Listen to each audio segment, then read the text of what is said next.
রাজনীতি।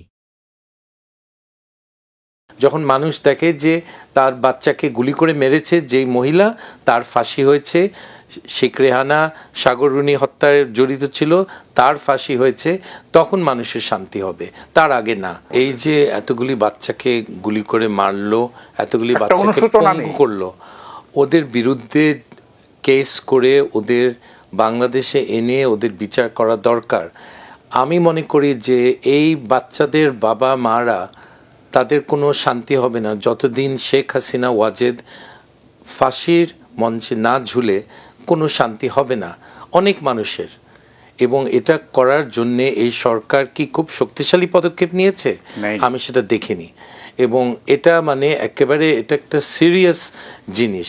আমাদের এই ইনসিডেন্টটাকে ক্লোজারে আনা দরকার। ক্লোজার আসবে কি করে? যখন মানুষ দেখে যে তার বাচ্চাকে গুলি করে মেরেছে যেই মহিলা, তার ফাঁসি হয়েছে, শেখ রেহানা সাগররুনি হত্যায় জড়িত ছিল, তার ফাঁসি হয়েছে, তখন মানুষের শান্তি হবে, তার আগে না।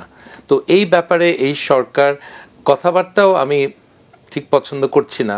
তারা যে ধরনের কথাবার্তা বলছে, এগুলো সব এই নিরামিষ কথাগুলি আমি অ্যাকসেপ্ট করি না। তারা আওয়ামী লীগকে রাজনীতি করতে দেওয়া উচিত এসব কথা বলছে। যেই দল বাংলাদেশে 2বার গণতন্ত্র ধ্বংস করেছে, বহুদলীয় গণতন্ত্র, তাদেরকে বহুদলীয় গণতন্ত্রের সুবিধা কেন দিচ্ছেন? কখনো দিবেন না। নাৎসি পার্টিকে দেয়নি, আওয়ামী লীগকে দেওয়ার কোনো যুক্তি নাই। এবং এটা যেই বলুক না কেন, আমি শুনেছি বড় রাজনৈতিক দলের একজন নেতা বলেছে ওদেরকে দেওয়া উচিত। ওদেরকে কোনো সুযোগ সুবিধা হবে, আগে কঠিন বিচার, ওদের বিচারের পর কয়েকশো লোক ফাঁসি হওয়ার পর তারপরে আমরা আলাপ করতে পারি।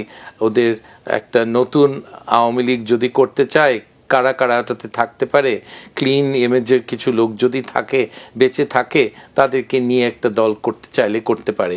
কিন্তু তাদের বিচার হওয়ার আগে আমি এই ধরনের কথা শুনতে চাই না।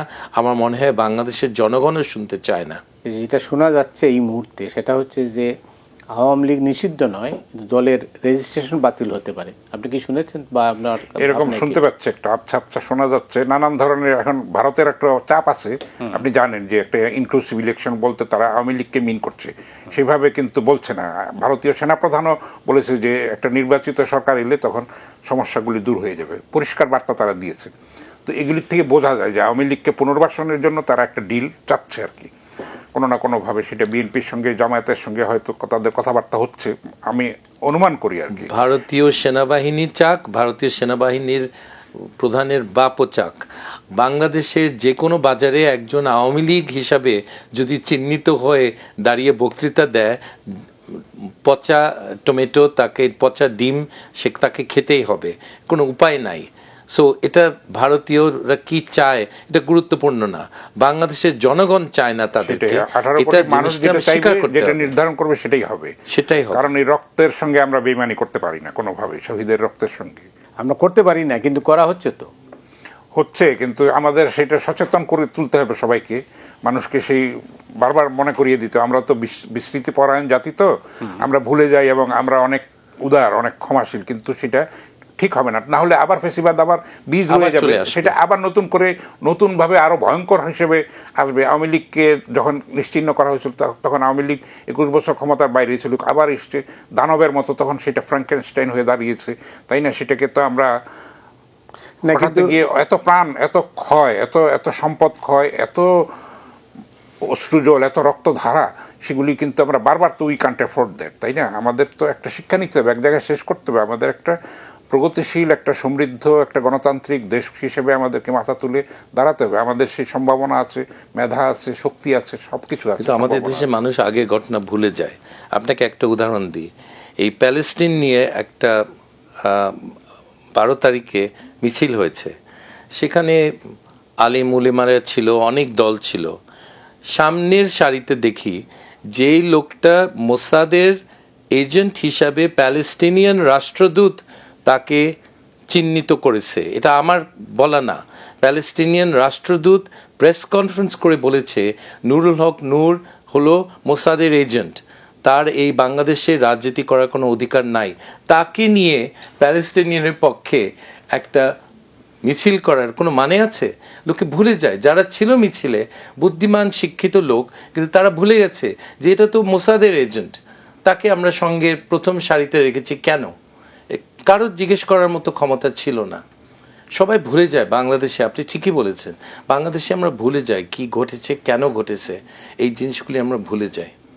মানুষ যাতে না ভুলে সেই ব্যাপারে তো একটা পদক্ষেপ নিতে হবে। আপনাদের দায়িত্ব, এটা ওনার দায়িত্ব, সেটা রাজনৈতিক দলেরও দায়িত্ব, সবারই দায়িত্ব। আসলে আমি মনে করি যে 18 কোটি মানুষের প্রত্যেকেরই ভূমিকা আছে, মানে এই ফেসিবাদ যেন ফিরে না আসে সেটার জন্য সংহত একটা শক্তি হিসাবে সবাই মিলে। এই কারণেই সম্ভবত মানে সরকারের তরফে বলা হচ্ছে যে সংস্কার এবং বিচার এই দুইটা সম্পন্ন না করে নির্বাচন দেওয়া ঠিক হবে না। আপনি কি সেটা না করুক, কিন্তু সেটার জন্য কতখানি সময় নেবে সেটা টাইম লিমিটটা তো দিতে হবে, তাই না? টাইম ফ্রেমটা তো লাগবে, যে আমি 1 বছরের মধ্যে করব, 7 মাসের মধ্যে করব, অনেকখানি পিরিয়ড তো এই সরকার এর মধ্যে স্পেন্ড করেছে, কিন্তু সেই তুলনায় কিন্তু অগ্রগতি আমি বলবো কিছু আছে, কিন্তু আমাদের প্রত্যাশিত সেরকম আমরা অর্জনটা আমরা দেখছি না। আইন শৃঙ্খলা পরিস্থিতির ক্ষেত্রে মানে যেই ভয়ঙ্কর অবস্থা ছিল সেটা অনেকখানি কাটিয়ে উঠেছে, দ্রব্যমূল্য কাটিয়েছে, হ্যাঁ ঠিক আছে, ভালো কথা, রমজানের স্বস্তি দিয়েছে, কিন্তু আবার এখন অস্থিরতা আসছে। আপনি গ্যাসের যেই দাম বাড়িয়েছে, শিল্প উৎপাদন কিন্তু ভয়ঙ্কর পর্যায়ে চলে যাবে। তারপরে ট্রাম্প এই যে পাগলামি এবং সেটার যেই রকম হুলস্থুল একটা প্রতিক্রিয়া হচ্ছে, সেটা নিয়েও কিন্তু আমরা এফেক্টেড হব। আমরা ছোট দেশ হিসেবে আমাদের সম্ভাবনাটা রপ্তানির ক্ষেত্রে আমাদের হ্যাম্পার্ড হবে, সব কিছুই কিন্তু আমাদের বিঘ্নিত হবে। সুতরাং এখন কিন্তু আমাদের জন্য পরিস্থিতিটা আরও জটিল, ঘোলাটে এবং কঠিন হয়ে উঠছে। তো সুতরাং আমরা যদি ঐক্যবদ্ধ না থাকি, সবাই মিলে সচেতন না থাকি, রাজনৈতিক দলগুলি যদি সেরকম দায়িত্বশীলতার পরিচয় না দিতে পারি, তাহলে কিন্তু সংকটটা আরও ঘনীভূত হবে বলে আমার